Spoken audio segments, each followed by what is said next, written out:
Réalisez une question à choix multiple. Pour cela, vous allez donc sur la rubrique Administration du cours et sur Questions. Si au passage vous voulez faire des catégories, ça veut dire au nom de votre cours par exemple, vous allez sur l'onglet Catégories, vous rentrez ici le nom de la catégorie et vous faites ajouter une catégorie. Ici pour l'exemple, j'ai 5 catégories. Vous allez ensuite sur Questions et vous allez choisir Créer une question et vous allez choisir ici QCM, à choix multiple. Suivant.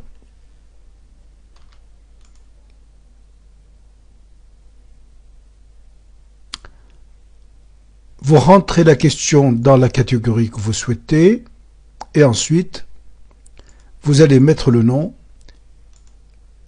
le texte de la question et on va la paramétrer ensemble. Voici comment. Le nom de la question, ça concerne la superficie de l'Aquitaine. Quelle est la superficie de l'Aquitaine? Point d'interrogation, personnalisable toujours avec les couleurs ici.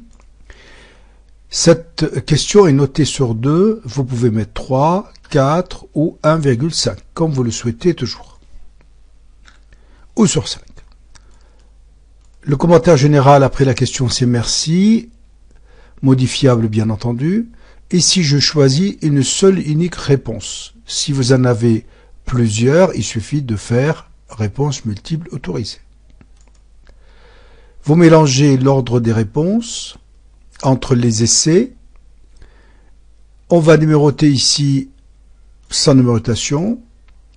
Et puis ici, je vais mettre ici une réponse qui est la bonne et je vais lui dire que ça fait 100% de la note.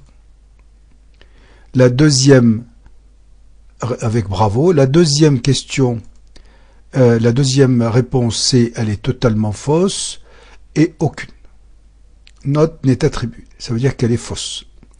La troisième pareil. La quatrième je vais faire une variante avec une acceptation. Ici je vais marquer par exemple l'élève il a donné une réponse s'approchant de la bonne réponse ici.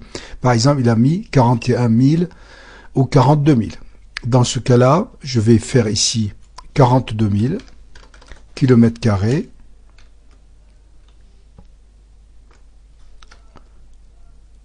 C'est le fait de laisser sa main sur le clavier, donc 42 000 km². Je vais accepter cette question aussi à 100%.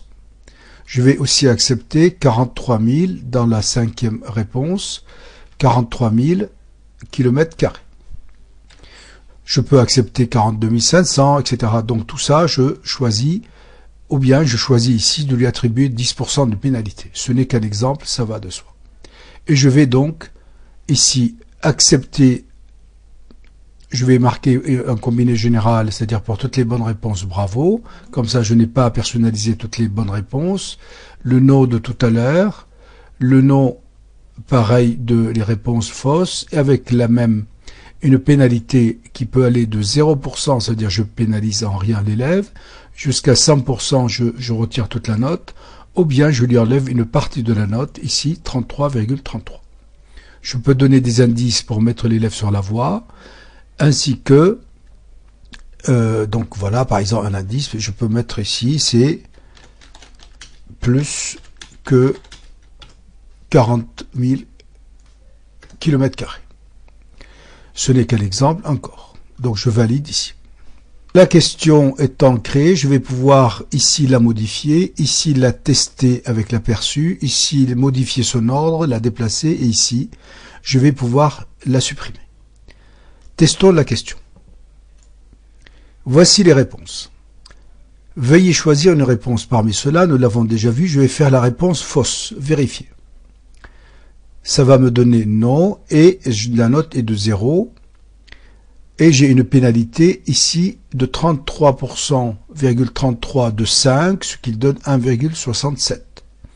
Je vais donner maintenant une des réponses justes. La 43 000 vérifiée, il me dit partiellement correct parce que j'avais mis 90% de la note. Et maintenant, je vais donner la réponse considérée à 100% juste, celle-là et celle-là, vérifier. Il va me donner une correcte et la même chose pour la bonne, correcte. Voici comment on fait un questionnaire à choix multiples.